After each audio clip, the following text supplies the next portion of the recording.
Hello and welcome to Follow Me and Die. I'm your host Larry Hamilton, and today on Roll20 for the Absolute Beginner, I'm going to talk about how to use the Character Vault. So first, if you don't have a Roll20 account, you need to get one. Don't worry, they're free. And when you sign in, up at the top, you'll have a toolbar, and on Tools, the first option is the Character Vault. Click on the Character Vault, and the way it works is you'll have different characters that you can import into the vault. So let's import an existing character. And you can choose a game from any game that you're in. I am going to choose something from, where is it? Oh, it's not in alphabetical order. That is quite interesting. It must be by age. Okay, how about Chesty Puller?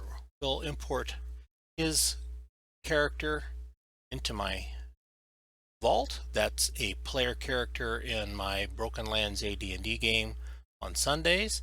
And we click import character, we wait, and then we can come down here. It'll be alphabetical. Here's the character. You can see his bio is first. Then we can export it to a game of our choice. We have to choose a game. We'll choose Roll20 for the Absolute Beginner, and we'll export from the Character Vault to the game. Successfully exported. So then let's go to Roll20, and we'll go to Roll20 for the Absolute Beginner, launch the game, go to Characters, and there's Chesty Puller. There you go. That's all there is to it.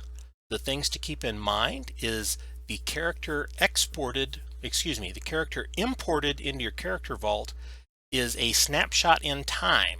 So if you export a character at first level and your game ends at 5th level and the game master deletes the game, you can't get them at 5th level. So if you want to keep a record of your character as you advance, you'll want to import a copy, and it will be the latest copy will overwrite the current copy in your vault. As a game master, you've got the ability to import into your own vault any character in one of your games. And you saw that because I imported one of the characters from my game, but any game as a well, you can actually import characters of other players from a game that I noticed. So this game here, was a player in that game, and I could see all the different characters. I can import more than just my character, which is kind of cool. The reason you might want to do this is a backup just in case. If you have the game master and they start a whole new game and they same rule system but they stop using the other campaign, you can move that way. And things to keep in mind is it is controlled by the settings on the game. So under the game,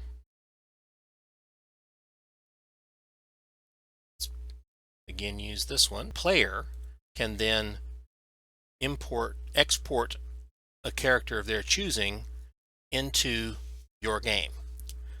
And then that will be a whole new character in essence and would need its own snapshot to preserve it if you wanted to keep a different record of the character as it is in different games. You're not going to be able to have both of them in the same character vault. The game master will have complete control of your character once they pull it in, and you notice I pulled in that character into my campaign. I have 0 players in my game Roll20 for the Absolute Beginner, so it didn't even require that person to be there. The other thing is there are some limitations that free accounts have some limitations with the character vault. So may run into those, and you'll want to do some research on that within the Roll20. Um, it's a handy thing to have. I like having a copy of the characters that I've had in different games. I like to use my old characters as NPCs or inspiration for NPCs. I think that's a lot of fun. And so that's basically it for the character vault of the characters in their game, and is a handy way for players to make a copy of their character for a snapshot in time. I hope you found this helpful, and as always, game on.